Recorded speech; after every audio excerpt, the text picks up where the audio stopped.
Timeshifters hope that you enjoyed this rare and infamous moment that combines a first-rate disaster with genuine historical significance. But now it's time to take a deep breath as we prepare to temporally reset you. Are you ready?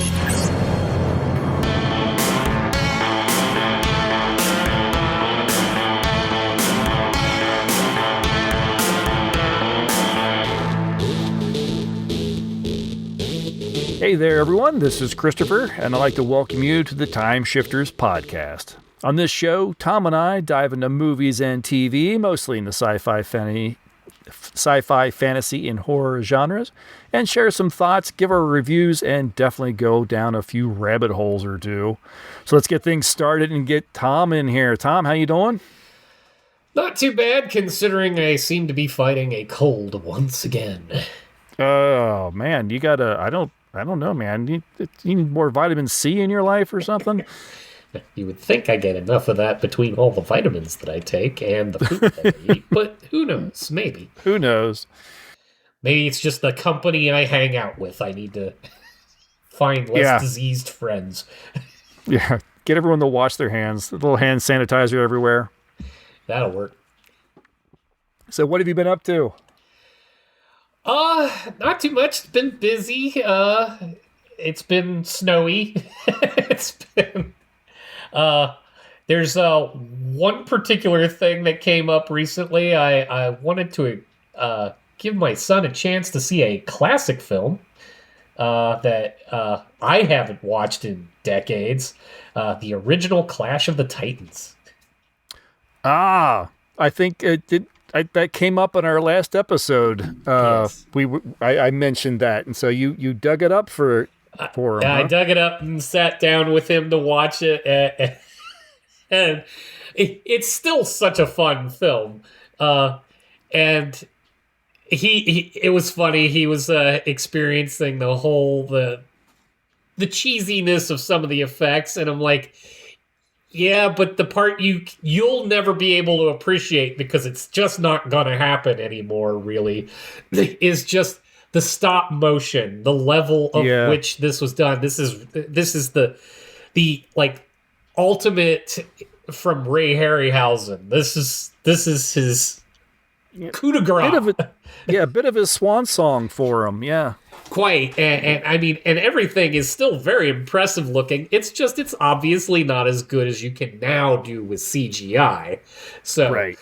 But plus watching it, the amount of, I guess for ancient Greece, the sexism might be okay, but it comes off a little odd these days because Harry Hamlin and Andromeda are just. She cannot be a part of anything, even though she is prepared to do all of it, and he is just not having it. And the whole, I fell in love with you because I watched you sleep. Like, that's not creepy at all. No, not at all. No, but we were having a lot of fun with it, and there are moments there's one that I hadn't even realized, very much out of like Monty Python and the Quest for the Holy Grail, where they do the whole. Actually, it might have been more of a Mystery Science Theater thing where they make fun of crowds, where they go, and the crowd goes wild, yay! Yes. Any scene where there are people from the city watching the main characters put on whatever display at an altar or wherever, and they all go to cheer.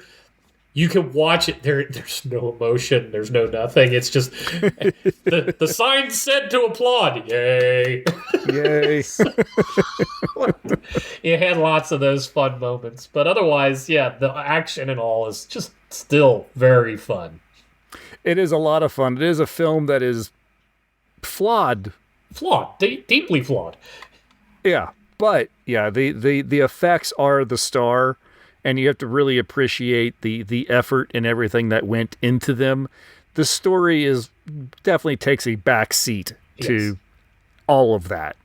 Like, I couldn't appreciate it when the movie came out, but the amount of raw talent that was in the film was just Yeah, no kidding. was it, like I had to explain to my son, who would have no way of knowing that Laurence Olivier as Zeus. Yeah. That's a huge get. Oh, yeah. like he's the ultimate in acting at the time, and he is in his retirement days, more or less, at this stage. So the fact that they got him to come out and portray Zeus, that's a big deal. Oh, yeah, huge. No, But there are no like small stars in that film. because I'm like, because it's been decades since I watched the thing. I'm like, oh, Maggie Smith. I forgot Maggie Yes. Smith is in this. Yeah, It's- Dame Maggie Smith. Yeah, the Maggie. You got Maggie Smith. You got Ursula Andress in there. Burgess Meredith. Like, there's just a lot of heavy hitters in this. Yeah, no, it is a film that is a tremendous amount of fun to watch, Yeah. despite any flaws it might have. I enjoy the heck out of the film. I think it still looks beautiful, and I know there's a lot of contention around the owl. They felt like they needed their R2-D2, and it was kind of forced upon them. But I don't know. If I had an opportunity to have a Bilbo or whatever it's called, Bubo. If I had an opportunity to have one of those to like have perched in the corner, I'd absolutely have one. Oh no, there are some fantastic replicas of Bubo out there, and I tinker with it every once in a while. But Bubo is the ultimate MacGuffin. Oh yeah. Yeah, nothing in that film happens without Bubo. Like, they would have never gotten to the witches to find out how to defeat the Kraken. They would have never made it to Medusa to get her head. They would have never made it back, and quite frankly, he lost Medusa's head in the fight with the Kraken. And if Bubo hadn't fished it out of the ocean and brought it to him, everyone would have died. Yeah. So Bubo is the hero, no matter how much you like Harry Hamlin's lips. Because he does have predominant lips. It's been a while. I don't recall. Oh yeah, no. Having watched this fresher, like he has an obscenely handsome face, and the proportions are just like, that's not real. You're an exaggeration of what handsome is supposed to be, and he wears it well, but Yeah. you're like, I'm almost a little off-put by how handsome you are. Yeah, one of those. No, Yeah. I get that. That's very cool. Yeah. The only other obsession of late is apparently making Chicago dogs. Oh, okay. Interesting. It turns out it's a lot harder to do if you're not in Chicago. Oh, okay. No, there are key ingredients, like there's a thing called a sport pepper. Try buying a sport pepper outside of Chicago. I've never heard of one. Yeah, so I found a way to do it. good. Okay. But yes, so I've become obsessed with doing that as of late. So That's funny. I've had my own culinary challenge I've taken upon myself to try to perfect shredded hash browns. oh really? Not easy. No. I've only had a couple attempts. Neither have been complete failures, but the first time I had too much potato and not enough oil. And the second attempt, I had the right amount of potato, but a little too much oil. So I had a lot of the really good crispies, that I was going for. Yeah. But there was a few spots that were just a little oily. Yeah, a little greasy. Yeah, so I think I can nail it the next time I try. But it is a little bit of a challenge. It's harder than you'd think it is, because it's just a little bit of oil and potato. But no, there's a little bit of finesse that goes into this. I could get that. I haven't actually tried that myself, so A little more on brand. yes. and I won't go too far because we've talked about this ad nauseum throughout the show and everything, but I started actually watching Batman the Animated Series again. Oh, yeah? And even in the first 2 or 3 episodes, I'm sitting here watching it and just, there is nothing wrong with that show. We've talked about the voice casting and everything and how good it is, but honestly, the music, the animation style, the sound design, aside from the voice casting, everything it's perfect. It nails it with every step. In fact, one of the things, aside from the fact the aesthetic being very Art Deco and all that, what I always really loved about it is Gotham was a place out of time. Yes, absolutely. It always looked like it was on the verge of something out of the 20s and 30s set in the 2030s. that kind of thing. You had computers, robotics, lasers, all of these things, but it was all set in a very 20s, 30s theme. Looking right down, the cars still have all the big curves and So I love that it kind of nailed that. It's almost like this isn't the world you live in. Gotham is its own world. Right. Yeah. And it's always enthralling. With my son making his way, he already did the animated series, the Superman one, and he's in the Justice League now, and it's just it's all good stuff. Just kind of blown away watching it and just even the sound of Batman's grappling gun. It's something that's so simple, but it's perfect. It's just everything. The sound of people's footsteps as they walk. The doors that open. Everything. It all feels so real, and you're watching a cartoon. Right. No, and it's interesting you bring up the sound effects, the Foley work that they'll do for this. One of the things I was always really fascinated with, which is the silliest thing in the world, but they got it right, and it's such a subtle thing. When you get to the movie Mask of the Phantasm, I am going to pick on a thing that I don't know that anyone ever picks up on. There is a scene where, of course, the Phantasm is threatening somebody in a parking garage. Mm-hmm. Well, everything has gone quiet. Batman's on scene, too. And as he walks up to kind of see what's happening, get an advantage of even who he's about to face, because this is the first time he'll be seeing the Phantasm, he places his right hand on one of the cement pillars in the parking garage, and the sound that his hand makes just touching the pillar, it has that almost leather on cement sound. It's perfect. It's absolutely what a human hand touching that wall would sound like, and they included it in this cartoon. And that's why I know that's a weird thing to pick up on. But the first time I kind of did that, I'm like, I sent a shiver down my spine. I'm like, I know it's a cartoon, but God, this feels real. It's very cool. So it's been forever since I've watched him at all.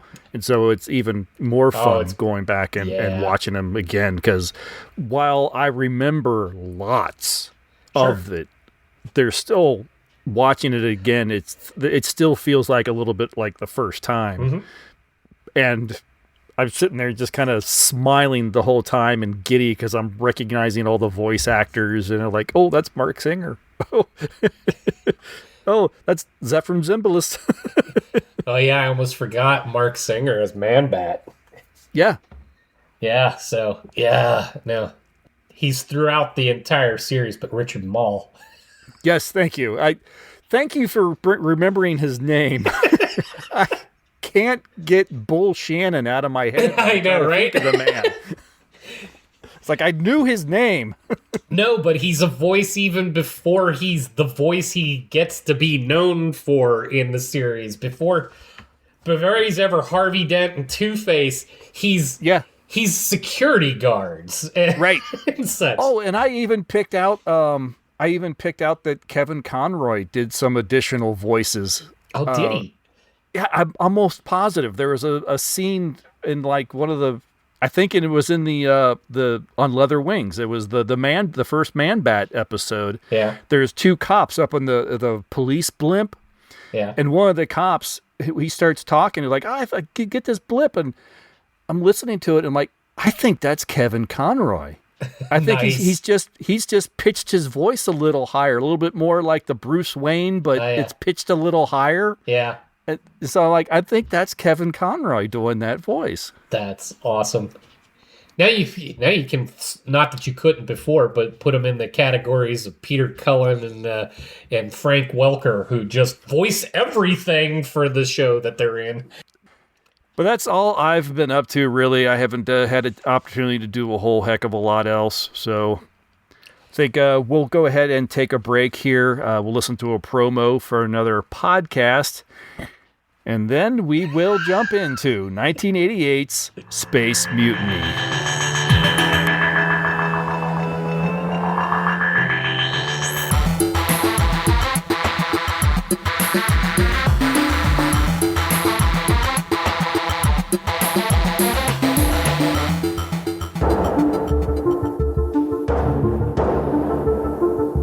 In the remote reaches of an undisclosed location, Jeff and Richard discovered a hidden door in their clubhouse, and when it was opened, they were sucked into a vortex that sent them tumbling through time and space, landing each month in a new location, just long enough to watch and discuss a classic horror or science fiction film. Now, they invite you to join them on their adventures with each new episode of the Classic Horrors Club podcast on SoundCloud, Apple Podcasts, Spotify, or wherever fine and quality podcasts are found. Where and when will they go next? Join them if you dare. He's alive! It was beauty killed the beast. We all go a little mad sometimes. They're coming to get you, Barbara. Produced and written by David Winters for Action International Pictures. The writing credit that appears in the film is Winters' oft-used pseudonym, Maria Dante. The film stars Reb Brown, Sissy Cameron, Cameron Mitchell, James Ryan, and John Philip Law. In this episode of Blatant Steel Galactica, a generation ship, the Southern Sun, is en route to a world in which the eventual inhabitants will colonize. There are members of the crew that find the idea of living and dying in space undesirable and want to end the voyage sooner by directing the ship to a nearby constellation that is controlled by the Cylons. I mean space pirates. Working with the pirates is Baltar. No, that's not him. That's not him. Diabolic. No. Oh, Calgan. Yeah, Calgan. The Southern Sun's chief of security and controller of the Enforcers. Also on Team Traitor is Chief Engineer McPherson. Calgan sabotages the ship just as a Viper squadron carrying an important, but not to the plot, professor to the Southern Sun, causing a crash in the landing bay. Hotshot pilot Dave Ryder manages to beam out in time and soon finds himself embroiled in the uncovering and defending against the mutiny being attempted by Calgan. He also finds himself embroiled in Commander Jansen's daughter, Leah. Laser battles, springboard deaths, exploding go-kart races, and lots of scenery chewing soon follow. Now, the film here, while credited to David Winters as director, was actually directed by Winters' assistant, Neil Sundstrom. Winters had done all the pre-production, but just before shooting began, learned of his father's death and left the South African set and returned to New York to be with his family. Once shooting was finished, Sundstrom dumped the project back into Winters' lap. By that time, however, Winters had been diagnosed with endocarditis and had been given about 6 months to live.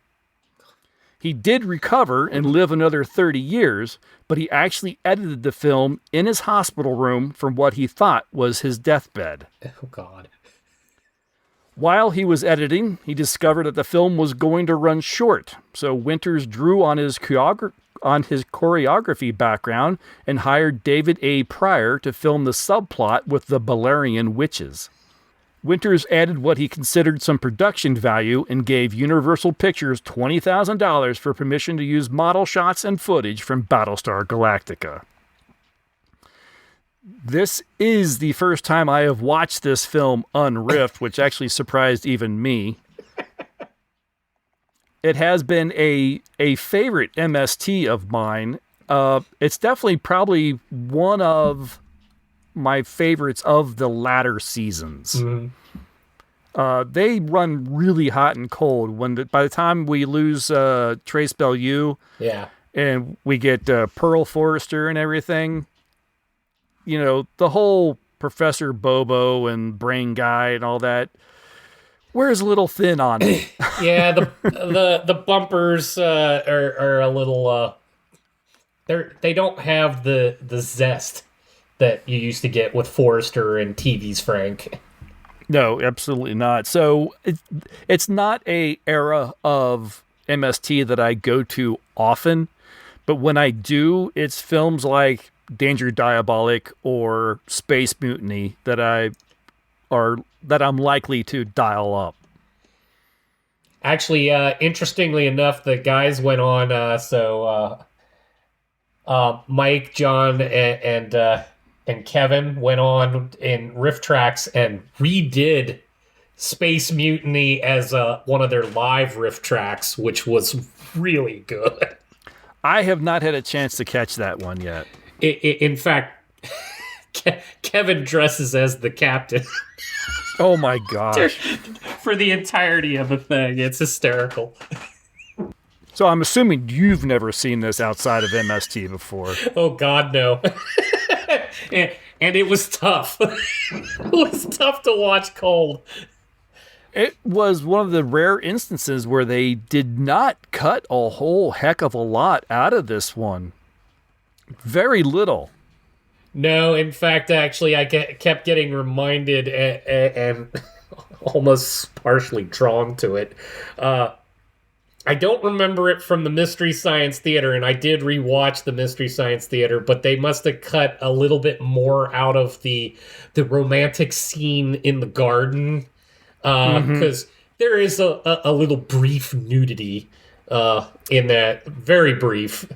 But there's like a half nipple kind of, maybe. Yeah, it's just barely showing kind of thing for a moment or two.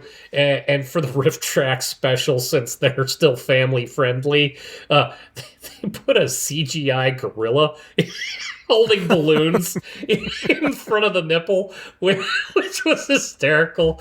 To which they even were making fun of the fact that they put that in there while they were making fun of the rest of the film. It was funny, but yeah, I could see where they might have to do that for a live event. Yes. If it were just watching a riff tracks from their website or something, you would probably see it in its full form. But oh, yes. No, absolutely.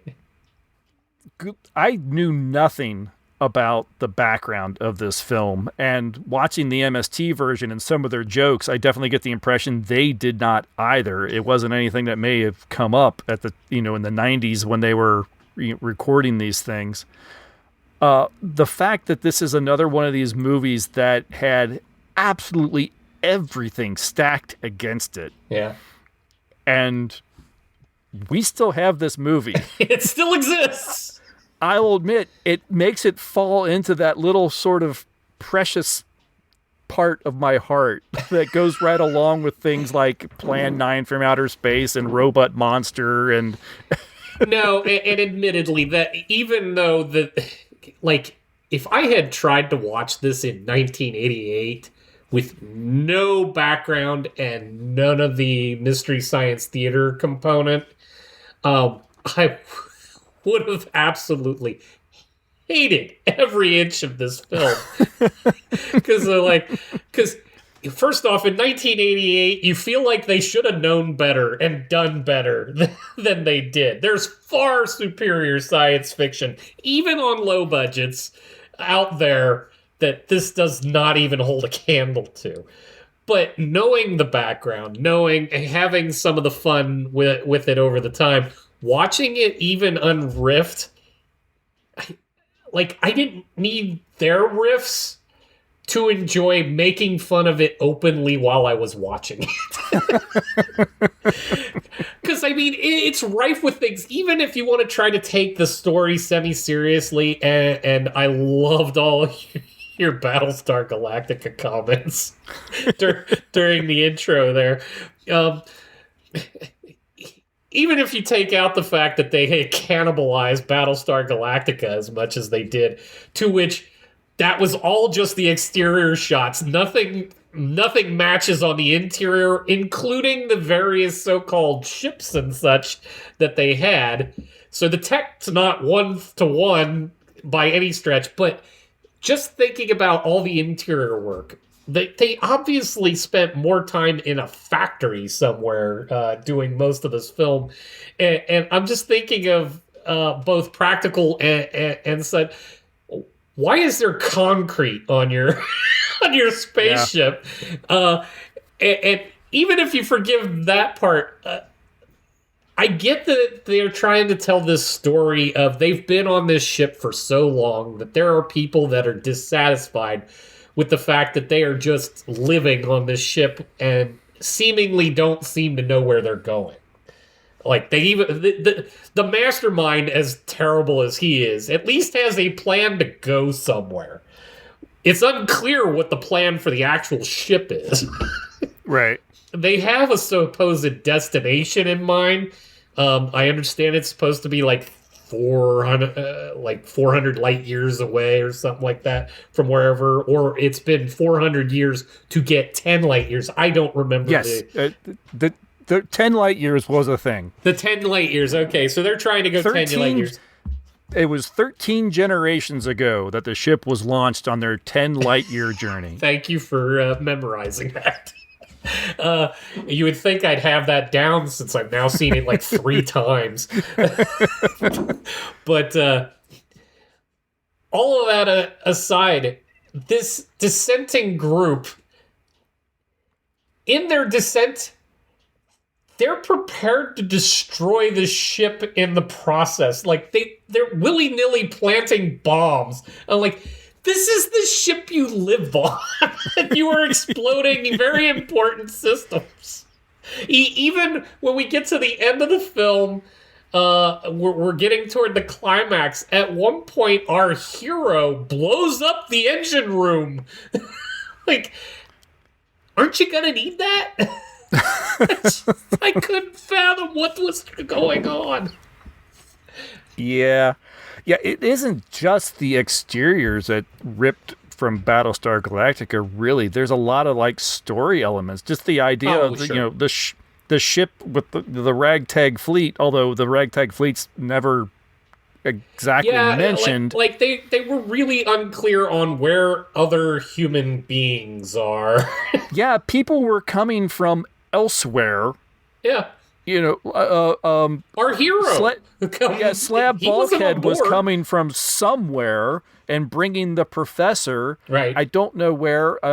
So and so, wherever they picked up the Balerians, there were a rescue mission. So it's like, why are you traveling all this way and you're passing through other inhabited systems while doing so? There's like a federation or something. There's some sort of system that's going on that you're getting all these people back and forth, and I don't. You're going to live on a generational ship. Yeah, so like I said, maybe that's where it's inferred that there's the ragtag fleet or something behind them, right? But definitely, Commander Jansen is definitely very Adama-like. At least they are hoping. So yeah. He's so Adama-like, he's 2 of them in one. Yes, and he's got his, he's got a beautiful daughter, and then the hotshot pilot. I mean, Winters lifted a lot from Battlestar Galactica here. Absolutely. I mean, he claims that it was just like a last-minute decision to try to get the footage, but come on. You already stole quite a bit. Right, yeah. It seems pretty likely you had this plan in mind. I like that even whatever computer animation they did for their screens on the bridge, that they're still wireframes of Battlestar Galactica stuff. Like, you couldn't even bother to just make it a dot for all we care. You actually drew out their gear. Or the graphics in the film were at least better than the credits. This is true. The credits were like Atari 2600 level. They were bad. They were very bad. But it really does set a mood. Oh, it absolutely does. But it's the interiors. Yes, for most part, was filmed in a power station outside of Johannesburg in South Africa. Nice. The bridge set and all the other sets, most of which were just redressed of the same room. Yeah. Just how many lights you turn on and how many chairs you have. But some of the chairs, they're right out of airplanes. They're bench. They're like 3 bench seats from like a 747. Yeah. They have the ashtrays in the arm. Well, you never know when you need to suck on a cool menthol. No, it's just the casting of the thing. Reb Brown, apparently David Winters just heard he was good in another film. And so, he hired him. Apparently, he never actually saw the film. He just went by other people that said he was good in this other movie. You should cast him. So, okay. Oh my God. I only just now clicked on him. I didn't realize he was Captain America.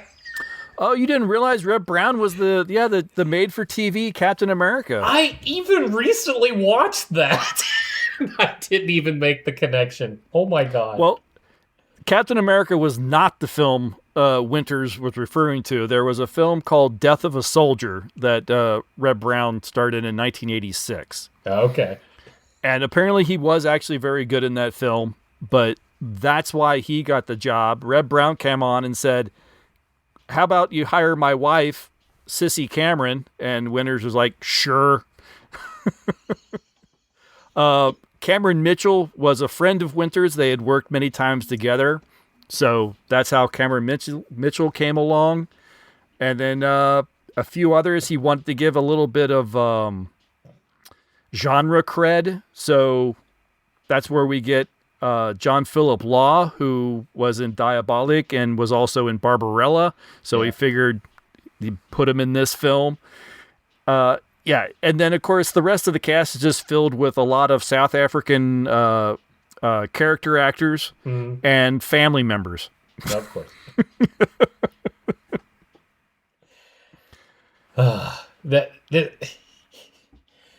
See, all of that kind of makes it a little more endearing. It does. It's like you said. It's a movie that should not exist, but it does despite itself. It's just kind of enamoring that way. I like the fact that these people, most of them, knew they weren't making the next Star Wars or anything. No. But they committed themselves to the roles. Especially James Ryan, that played McPherson. Yeah. I don't think that guy has a bum leg. His character did.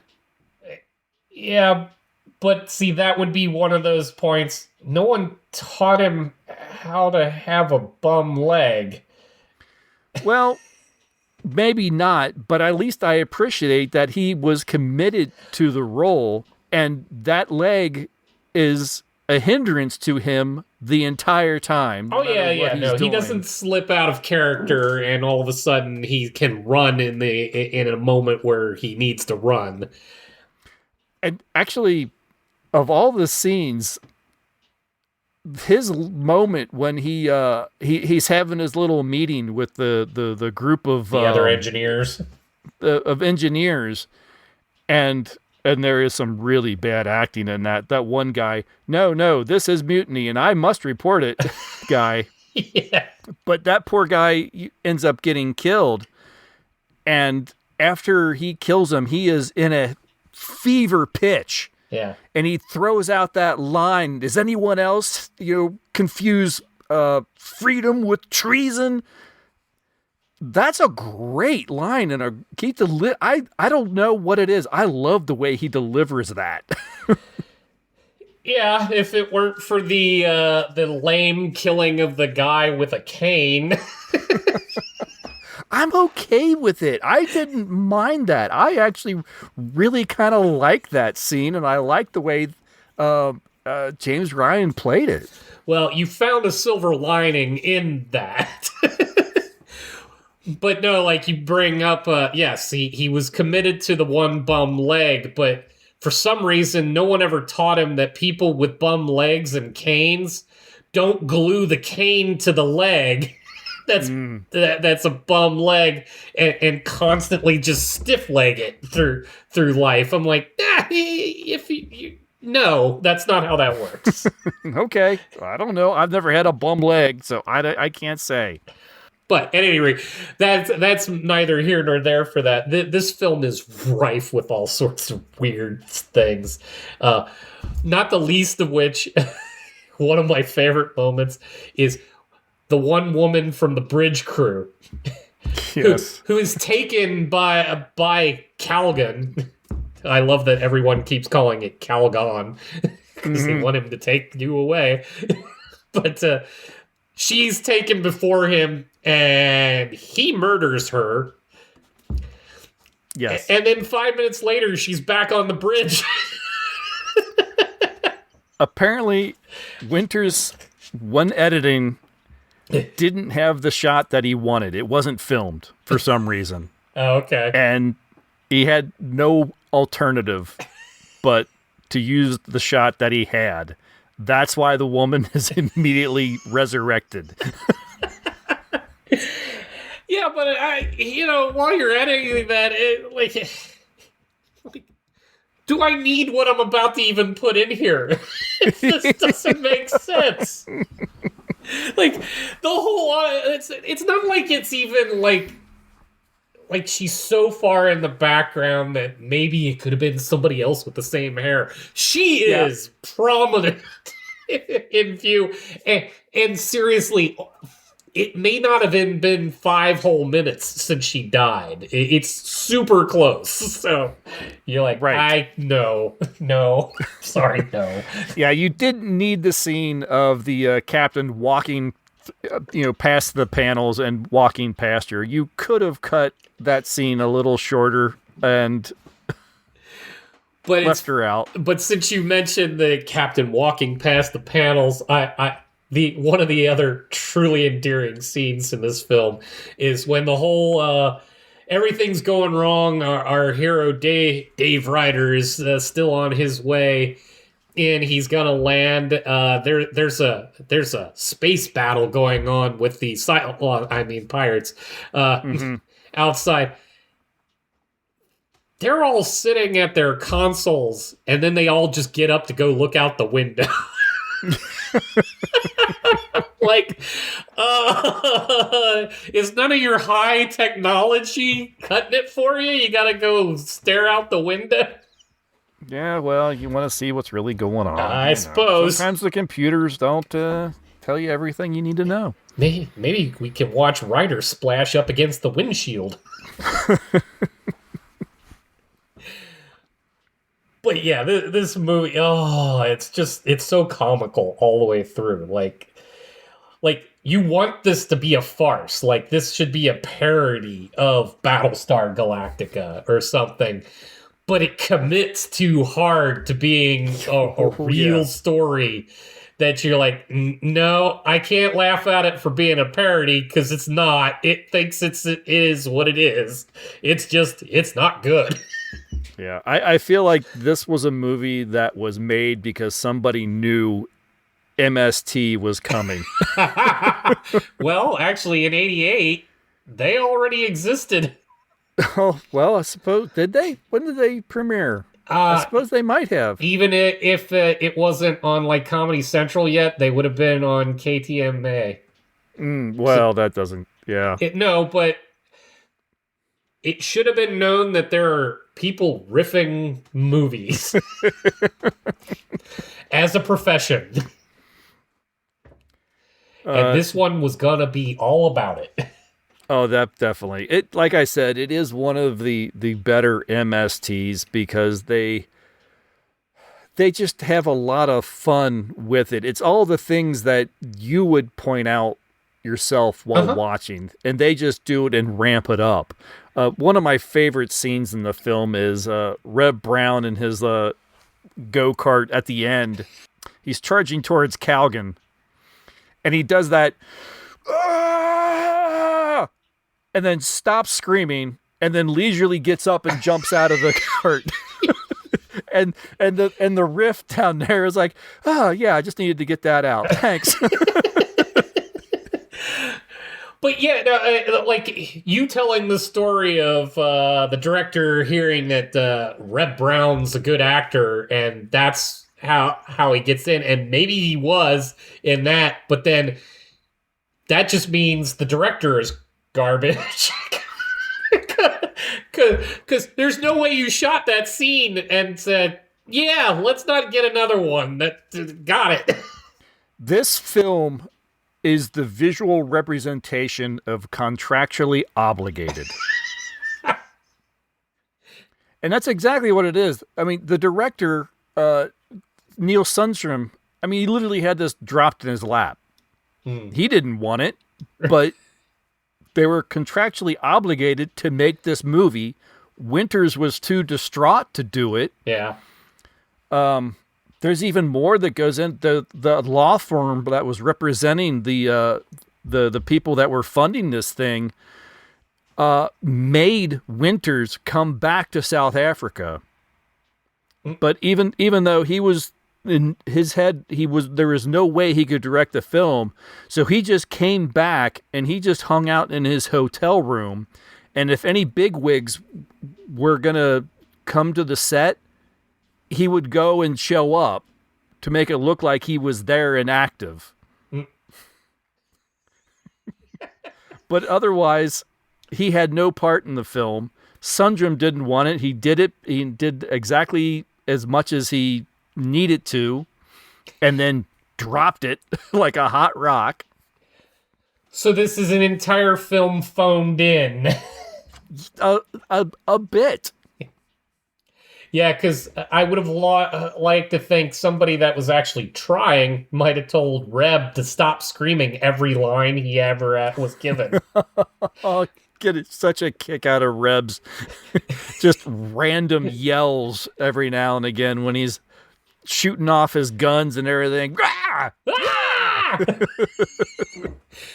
I mean, he shouted every line he even had, too. Like, the early fights with Leah.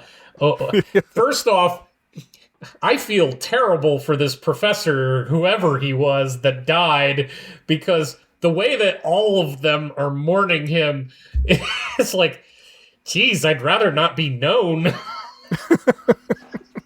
Like, this is not the sign-off that I would be hoping for, and then the fact that my death brought two people together in their, I don't know, malaise of my passing.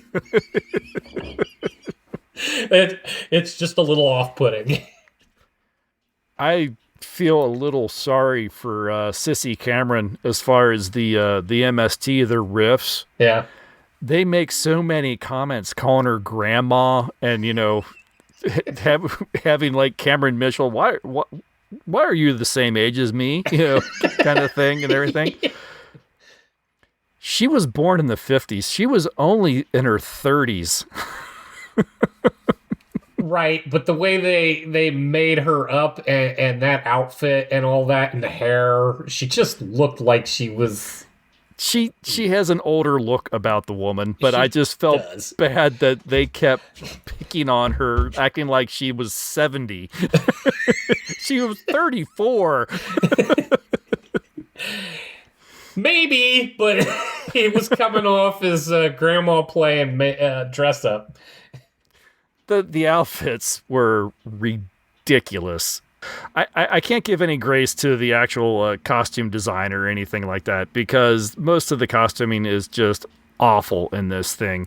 Especially, Sissy Cameron's outfit in the weird bathing suit that they had some of the women wearing. The one, literally, because of her hair, looks like she's sitting on the bridge nude. Right. But they didn't even, not only some of the women wore that. Other women wore more somewhat reasonable outfits. Well, there's even this one scene, and I love that they picked on it. The bridge is an interesting place because apparently anything can happen there at any time, including parties. Mm-hmm. and I love that the guys made fun of one. There's literally this woman is in her supposed military-esque uniform, which of course looks more like I don't know, a pixie out of something, but she's carrying in drinks on a tray, and they refer to her as Lieutenant Cocktail Waitress. Sure, she graduated at MIT at 15 years old and worked her way up through the ranks, but my God, can she serve a cocktail? Mm-hmm. It was just... I mean, we've picked on sexism in other places before, but this one was way over the top. Oh, no, absolutely. Apparently the future and whatever race of humans these are, it did not evolve very much. No. I did get a few social media comments on this. I pull them up. Katie Rothwell says, he quotes, "We're always laughing, you and I." He says, "This is my favorite movie they've done," talking about MST. Yeah. "I don't think I could watch it unriffed today, but as a kid, I would have loved it." And maybe if you were like 6, 8 years old or something, maybe you wouldn't. It would just be explosions and lasers, and how cool would that be? Yeah. We have another comment. This is all from like actually from the MST3K subreddit. Okay. By the way, YS Latest Wit says, "Space Mutiny is pure junk food cinema. It's not good, but it's entertaining as hell. Definitely one of the more quote-unquote watchable movies that MST3K did, even unriffed. I think it's the main reason so many fans online now gravitate to the Sci-Fi Channel era more than anything, even though it's such a small portion of the series' history. The films were, by and large, just more watchable in that era. The Comedy Central era is full of some of the most unwatchable dogs I've ever seen." Yeah, I can't argue with that, actually. That's completely fair. And good friend Billy Flynn on Facebook just comments, when I posted that we were going to be watching this, his reply, "Brave."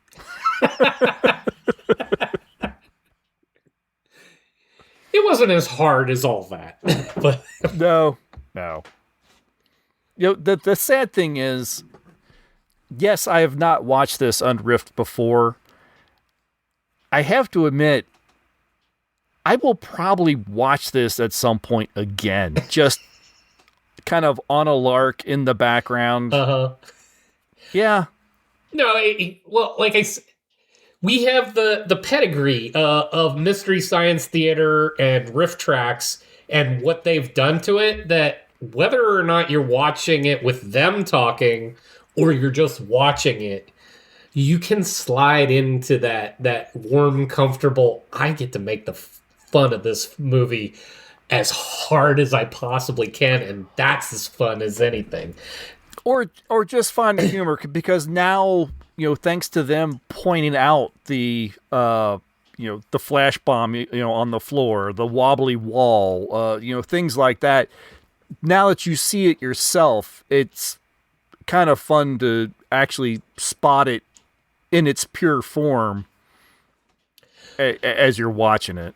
Oh yeah, no, you could just have so much fun. I think we haven't even mentioned one of the more fun things that they did, and they did it both in the Mystery Science Theater and the Riff Tracks version, only they came up with new ones, is renaming the main character.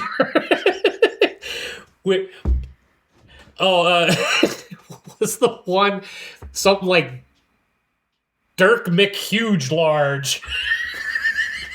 Dirk Hardpeck. Would you like the list? I have all the. Oh, you have the list. Oh, read the list. Oh my. These are just from the MST3K. I did not pull from the riff tracks. Right. They came up with slab bulkhead, fridge large meat, punt speed chunk, butch deadlift, bold big flank, splint chest hair, flint iron stag, bolt vanderhuge. That's probably one of my favorites. Bolt vanderhuge. Buff drink lots, trunk slam chest, fist rock bone, stump beef knob. Sorry, starting to laugh now. Smash lamp jaw, punch rock groin, buck plank chest, stump chunkman, dick hard packed, rip steak face, slate slab rock, crud bone meal, brick hard meat, rip stag cheek, punch side iron, gristle McThorn body, state fist crunch, buff hard cat, buff hardback, Bob Johnson. Oh, wait.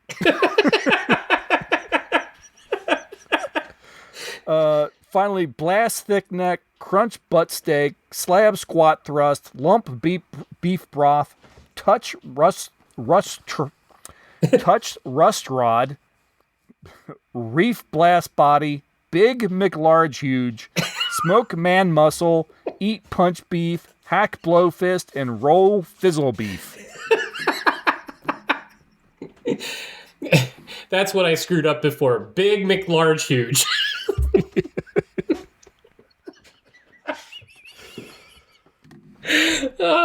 Yeah. I think the whole entire show should just be reading that.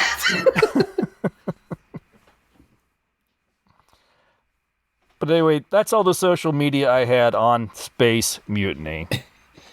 On the professional side, we're playing. I love the fact that you're able to find any.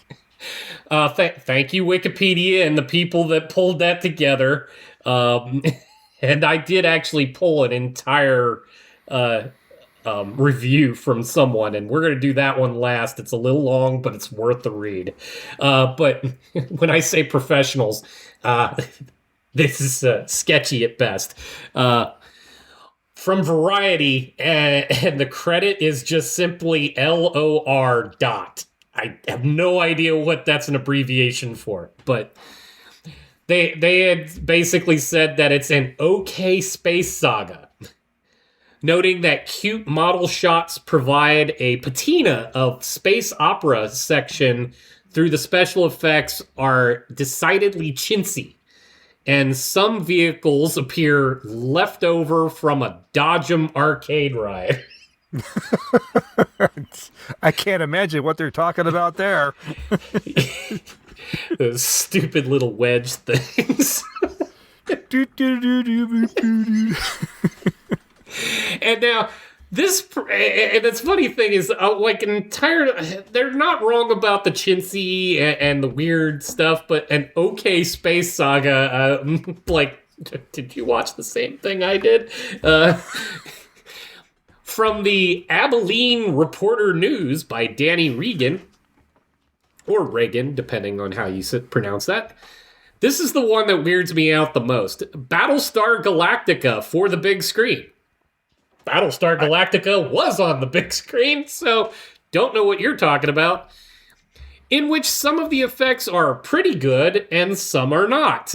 The ones that are good were stolen from Battlestar Galactica. Licensed. Licensed, yes. That's fair. They paid. He summed it up as strictly B-grade sci-fi fare, but pretty good B stuff. I'm like, that's kind of fair. You know, honestly, even the effects and everything on the interiors, I mean, the explosions and everything were pretty impressive, especially because they're going off inside a freaking power plant. I'm assuming because they were in a plant, I assume a disused plant. I hope.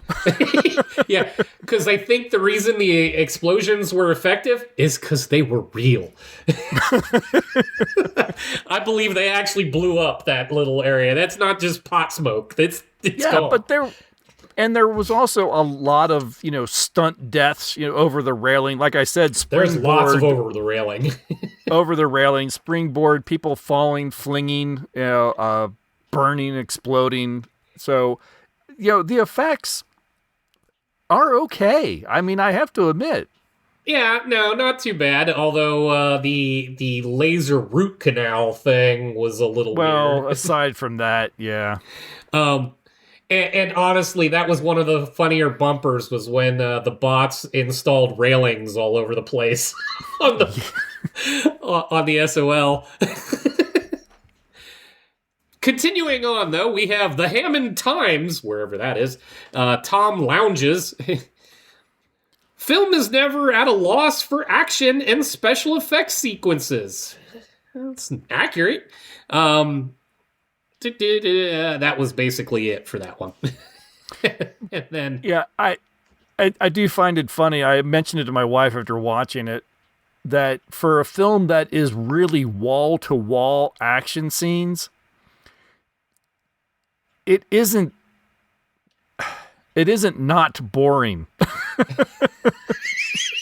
Yeah. There's a little bit of like, and I'm just sitting here watching people explode and jump off over railings and stuff. I mean, that is probably to the credit of a uninterested director. Yes. Then we get the Roanoke Times. Mike Mayo. The rewards of space mutiny are hard to describe, as it turned that expensive series, Battlestar Galactica, into high camp silliness. Don't know about that, but okay. He added that Winters keeps the pace of the action and the florid overacting at the level of a 1930s serial. And that, for fans of alternative video, this one is a treat. Like, stretch, but yeah, okay. Now for the fun one. Okay. This is Orlando Sentinel's Joe Bob Briggs. If anyone has ever heard any movie reviews, they may be familiar with this particular gentleman. He goes on to say, in Space Mutiny, a 1954 sci-fi ray gun movie that they forgot to make until recently, Cameron Mitchell is trapped in a spaceship with, oh my god, no, not that, hundreds and hundreds of people who can't act. We're talking miniskirt, tunics on the girls, gas masks on the evil space pirates, and Cameron with a beard like Moses and a choir robe the size of a circus tent as the benevolent commander of the good ship Southern Sun. The idea is that this spaceship is on a 10 light-year mission, only they've been out there for about 400 years and people are starting to get cranky. There's a maniac aboard, and we'll all know who it is. John Philip Law. How do we know? Because he laughs like Jack Palance all the time. When he gets really ticked off, he sends a crippled midget to kill people. Or better yet, freeze their bodies so he can hang them up in his personal collection. Only one man can stop him, the grinning bodybuilder Reb Brown. It takes Reb an extra couple of seconds to start saying his lines, but it's worth it. Let's get out of here, he says in one moving scene. You okay? He asks in another.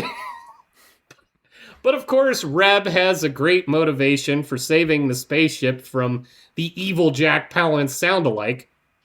He wants to marry Sissy Cameron, Cameron Mitchell's daughter in the movie and in the script, to make her quit twinkle-toeing around through the spaceship in a silver miniskirt, holding her ray gun like a cocktail waitress delivering a vodka martini. And oh yeah, one more thing. There's a tribe of outer space bimbos on board, the Balerians, who wear aerobic dance leotards and wriggle around a crystal ball like New Age devotees on lithium. Like all modern women, they destroy anyone whose primary motivation is to touch them.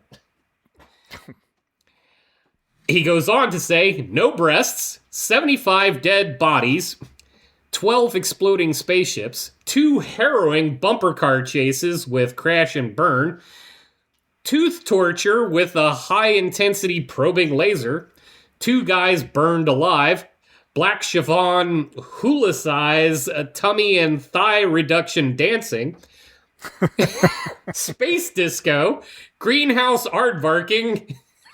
I assume that means the sex scene. I think that's the love scene, yeah. Yeah.